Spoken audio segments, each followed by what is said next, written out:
Hello students, welcome to GDR schooling ಅಡ್ಡ. So ಇವತ್ತಿನ ದಿನ ನಾವು 8th ಕ್ಲಾಸ್ ನ ಏನು ಕರ್ನಾಟಕ ಸ್ಟೇಟ್ ಬೋರ್ಡ್ ನ 8th ಕ್ಲಾಸ್ ನ ಹಿಂದಿ ಚಾಪ್ಟರ್ ಇದೆ. ಚಾಪ್ಟರ್ 8 ಚುಟ್ಟಿ ಪತ್ರ, ಆ ಒಂದು ಚಾಪ್ಟರ್ ನ ನೋಡೋಣ. ಓಕೆ, 8th ಕ್ಲಾಸ್ ನ ಹಿಂದಿ ಚಾಪ್ಟರ್ 8 ಚುಟ್ಟಿ ಪತ್ರ. ಓಕೆ, ಕರ್ನಾಟಕ ಸ್ಟೇಟ್ ಬೋರ್ಡ್ ಅವ್ರದ್ದು. ಸೊ ಚುಟ್ಟಿ ಪತ್ರ ಅಂತಂತಂದ್ರೆ ಏನ್ ಹೇಳ್ತಾ ಇದೀವಿ ನಾವು? Leave letter. ನೀವೇನ್ ಬರೀತೀರಿ, ರಜಾ ಹಾಕ್ತಾ ಇರ್ತೀರಿ ನೀವು ಸ್ಕೂಲ್ಗೆ, ನೀವು ಮಿಸ್ ಮಾಡಿರ್ತೀರಿ. ಸೊ ಅದರ ಬಗ್ಗೆ ಒಂದು ನಿಮ್ಮ ಟೀಚರ್ ಅಥವಾ ನಿಮ್ಮ ಪ್ರಿನ್ಸಿಪಲ್ಗೆ ನೀವು ಲೆಟರ್ ಬರೀತೀರಾ. ಓಕೆ, ಸೊ ಆ ಲೆಟರ್ ನ ಹೇಗೆ ಬರಿಬೇಕು ಅನ್ನೋದನ್ನ ಈ ಚುಟ್ಟಿ ಪತ್ರದಲ್ಲಿ ಹೇಳಲಾಗಿದೆ, leave letter. Okay, so leave letter ಅನ್ನ ನೀವು ಹೇಗ್ ಬರೀತೀರಾ ಅಂತ ಹೇಳಿ ಇಲ್ಲಿ ನೋಡೋಣ. ಓಕೆ, ಸೊ ಫಸ್ಟ್ ಪಾಯಿಂಟ್ ನಾವೇನ್ ಬರಿಬೇಕು ಇಲ್ಲಿ, ಪ್ರೇಷಕ್ ಅಂತ ಹೇಳಿ ಹೇಳ್ತಾರೆ. ಪ್ರೇಷಕ್ ಅಂತಂದ್ರೆ ಬರೆಯುವವರು. Who is writing letter? I am writing letter, then I am ಪ್ರೇಷಕ್, ರೈಟ್? ಸೊ ಫ್ರಮ್ ಅಂತ ನಾವೇನ್ ಹೇಳ್ತೀವಿ, ಅದನ್ನ ಫಸ್ಟ್ ಬರಿಬೇಕು. ಸೊ ಪ್ರೇಷಕ್ ಅಂತ ಹೇಳಿ ಇಲ್ಲಿ ಫಸ್ಟ್ ಪಾಯಿಂಟ್ ಕೊಡಲಾಗಿದೆ. ಸೊ ನೆಕ್ಸ್ಟ್ ಅದರ ಕೆಳಗಡೆ ಆ ಹುಡುಗಿ ಹೆಸರು ಬರ್ದಿದ್ದಾಳೆ, ಸುಧಾ ಅಂತ ಹೇಳಿ. Whatever your name is, you can write your name. 8वीं ಕಕ್ಷಾ, ಕ್ಲಾಸ್ ನಂಬರ್ 8वीं ಕಕ್ಷಾ, 8th class, 9th class, 10th class, whichever class you are in, you have to write your class. Okay, so ನೀವಂತೂ ಎಲ್ಲರೂ 8th class ಇದ್ದೀರಿ. So 8वीं ಕಕ್ಷಾ ಅಂತ ಹೇಳಿ ಬರೀತೀರಿ. ಸೊ ಯಾವ ಸ್ಕೂಲ್ ನಿಮ್ದು, ಸ್ಕೂಲ್ ಹೆಸರು ಬರಿಬೇಕು. ಇಲ್ಲಿ ಇವರು ಸರ್ಕಾರಿ ಸ್ಕೂಲ್ ಅಂತ ಹೇಳಿ ಕೊಟ್ಟಿದ್ದಾರೆ, ಮೈಸೂರ್ ಅಂತ ಹೇಳಿ ಕೊಟ್ಟಿದ್ದಾರೆ. ಓಕೆ, ಸೊ ನೀವು ಬೆಳಗಾಂ ಅವರಾದ್ರೆ ಬೆಳಗಾಂ ಅಂತ ಹೇಳಿ, ಬೆಂಗಳೂರು ಅವರಾದ್ರೆ ಬೆಂಗಳೂರು ಅಂತ ಹೇಳಿ, ಬಾಗಲಕೋಟ್ ಆದ್ರೆ ಬಾಗಲಕೋಟ್ ಅಂತ ಹೇಳಿ. ಸೊ ನೀವು ಯಾವ ಊರವ್ರು ಇದೀರೋ ಆ ಊರನ್ನ ಅಲ್ಲಿ ಬರಿಬೇಕು, ನಿಮ್ಮ ಸ್ಕೂಲ್ ಹೆಸರನ್ನ ಅಲ್ಲಿ ಬರಿಬೇಕು. ಓಕೆ, ಸೊ ಫಸ್ಟ್ ಏನಪ್ಪಾ, ಪ್ರೇಷಕ್ ಅಂತ ಬರಿತೀರಾ, ಫ್ರಮ್ ಅಂತ ಹೇಳಿ ಬರಿತೀರಾ. ಅದಾದ ಮೇಲೆ ನಿಮ್ಮ ಹೆಸರು ಬರಿತೀರಾ. ನಿಮ್ ಹೆಸರು ಆದ್ಮೇಲೆ ನಿಮ್ಮ ಕ್ಲಾಸ್ ಯಾವುದು ಅದನ್ನ ಬರಿಬೇಕು. ಅದರ ನಂತರ ನಿಮ್ಮ ಸ್ಕೂಲ್ ಹೆಸರು, ಆಮೇಲೆ ಅದರ ಊರು ಮತ್ತೆ ಪಿನ್ ಕೋಡ್ ನಂಬರ್ ಅನ್ನ ಕೂಡ ನೀವು ಬರಿತೀರಾ. ಓಕೆ, ಸೊ ಇಲ್ಲಿ ಏನ್ ಮಾಡಿದ್ದಾರೆ ಅವರು, ರೈಟ್ ಸೈಡ್ ಅಲ್ಲಿ ಏನ್ ಮಾಡಿದ್ದಾರೆ, ಡೇಟ್ ಅನ್ನ ಹಾಕಿದ್ದಾರೆ ಮೇಲ್ಗಡೆ. ಇಲ್ಲಿ ಡೇಟ್ ಅನ್ನ ಹಾಕಿದ್ದಾರೆ, ರೈಟ್ ಸೈಡ್ ಅಲ್ಲಿ ಮೇಲ್ಗಡೆ ಡೇಟ್ ಹಾಕಿದ್ದಾರೆ. You can write date here also and in the end of the letter also. ನೀವು ಕೆಳಗಡೆ ಕೂಡ ಡೇಟ್ ಹಾಕ್ಬಹುದು, ಇಲ್ಲಿ ಕೂಡ ಡೇಟ್ ಹಾಕಬಹುದು, ಮತ್ತೆ ಇಲ್ಲಿ ಮೇಲ್ಗಡೆ ಕೂಡ ನೀವು ಡೇಟ್ ಹಾಕಬಹುದು. ಓಕೆ, ಸೊ ನೀವು ಡೇಟ್ ಅನ್ನ ಮೆನ್ಷನ್ ಮಾಡಬಹುದು ಎಲ್ಲಿಯಾದ್ರೂ. ಓಕೆ, ಸೊ ಪ್ರೇಷಕ್ ಅಂತ ಹೇಳಿದ್ರೆ ಹೂ ಇಸ್ ರೈಟಿಂಗ್ ದ ಲೆಟರ್, ಯಾರ ಪತ್ರವನ್ನ ಬರಿತಾ ಇದ್ದಾರೋ ಅವರು ಪ್ರೇಷಕ್ ಆಗ್ತಾರೆ. ಓಕೆ, ಸೊ ಅವಳ ಹೆಸರು ಬರೆದಿದ್ದಾಳೆ ಸುಧಾ ಅಂತ ಹೇಳಿ, 8वीं ಕಕ್ಷಾ ಅಂತ ಬರೆದಿದ್ದಾಳೆ, ಸರ್ಕಾರಿ ಹೈಸ್ಕೂಲ್ ಮೈಸೂರು ಅಂತ ಹೇಳಿ ಅವಳು ಬರೆದಿದ್ದಾಳೆ. ಓಕೆ, ಸೇವಾಮೆ ಅಂದ್ರೆ ಟು, ಯಾರಿಗ್ ಬರಿತಾ ಇದ್ದೀವಿ, ಇವರಿಗೆ ಅಂತ ಹೇಳಿ ಬರಿತೀವಿ. ಕನ್ನಡದಲ್ಲಿ ನಾವು ಬರಿಬೇಕಾದ್ರೆ ಏನಂತೀವಿ, ಫ್ರಮ್ ಅಂತ ಬರಿಬೇಕಾದ್ರೆ. ಪ್ರೇಷಕ್ ಅಂತಂದ್ರೆ ಇಂದ. ಓಕೆ, ಯಾರಿಗೆ, ಸೇವಾಮೆ ಅಂತಂದ್ರೆ to, whom to your writing letter. Okay, so ಸೇವಾಮೆ ಅಂದ್ರೆ ಕನ್ನಡದಲ್ಲಿ ಏನಾಗುತ್ತೆ, ಟು ಗೆ, ಯಾರಿಗೆ, ಗೆ ಅಂತ ಹೇಳಿ ನೀವು ಬರಿತೀರಾ. ಓಕೆ, ಸೊ ಕಕ್ಷಾ ಅಧ್ಯಾಪಕ್, ಕ್ಲಾಸ್ ಟೀಚರ್ ಅಂತ ಹೇಳಿ ಹೇಳ್ತಾ ಇದ್ದಾರೆ.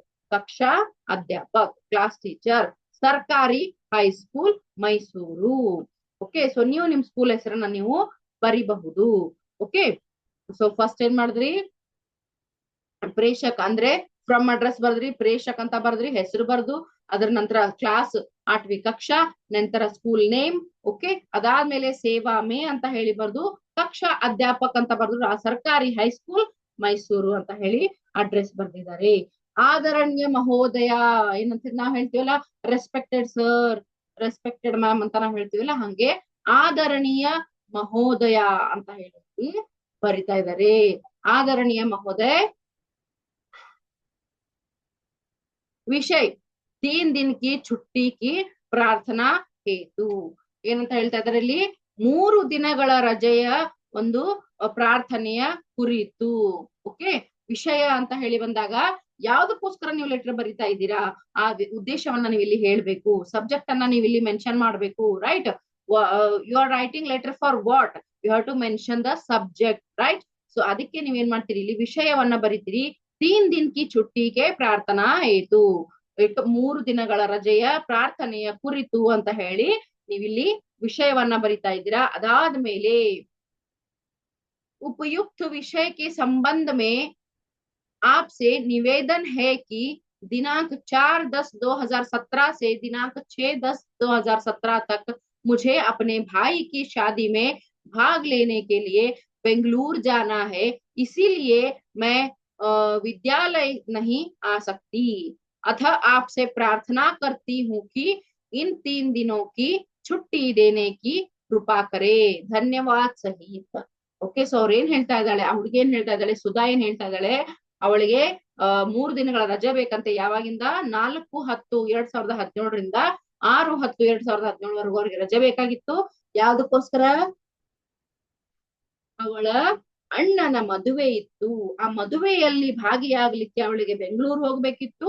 ಅದಕ್ಕೋಸ್ಕರ ಅವಳು 3 ದಿನಗಳ ಕಾಲ ಶಾಲೆಗೆ ಬರಕ್ಕಾಗಲ್ಲ. ಆ ಒಂದು ಕಾರಣದಿಂದಾಗಿ 3 ದಿನಗಳ ಕಾಲ ನನಗೆ ರಜೆಯನ್ನ ಪರವಾನಿಗೆ ಕೊಡಿ ಅಂತ ಹೇಳಿ ರಿಕ್ವೆಸ್ಟ್ ಮಾಡ್ತಾ ಅವಳು ಪತ್ರವನ್ನ ಬರಿತಾ ಇದ್ದಾಳೆ. ಯಾರಿಗೆ? ಅವಳ ಕ್ಲಾಸ್ ಟೀಚರ್ಗೆ. ಓಕೆ, ಸೊ ಇಲ್ಲಿ ಏನ್ ಬರ್ದ ಚೆನ್ನಾಗಿ ಅರ್ಥ ಮಾಡ್ಕೊಳ್ಳೋಣ. ಹಿಂದಿಯಲ್ಲಿ ಏನ್ ಬರ್ದ ಅದನ್ನ ಅರ್ಥ ಮಾಡ್ಕೊಳ್ಳೋಣ.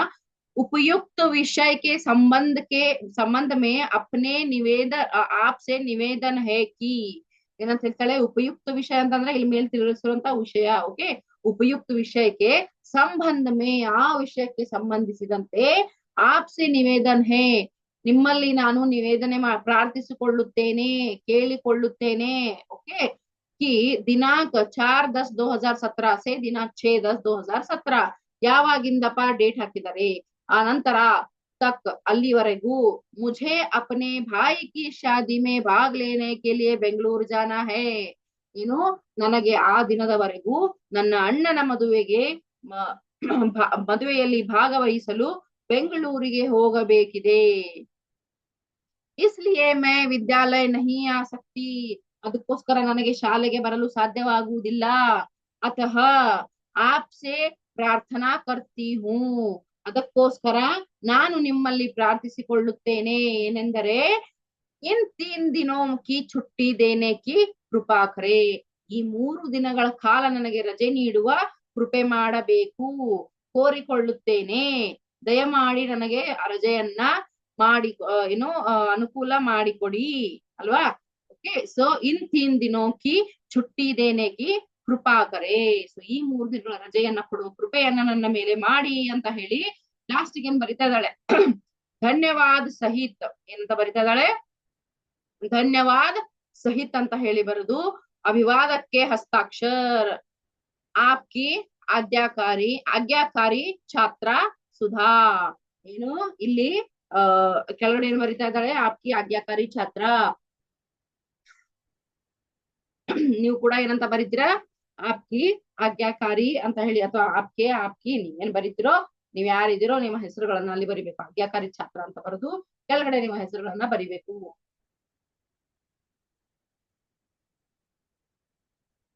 ಓಕೆ, ಸೊ ಇಲ್ಲಿ ಈ ರೀತಿ ಪತ್ರವನ್ನ ಬರಿಬೇಕು. ಈ ರೀತಿ ಪತ್ರವನ್ನ ನೀವೇನಪ್ಪಾ ಅಂತಂತಂದ್ರೆ ಬರಿಲಿಕ್ಕೆ ಪ್ರಾಕ್ಟೀಸ್ ಮಾಡ್ಬೇಕು.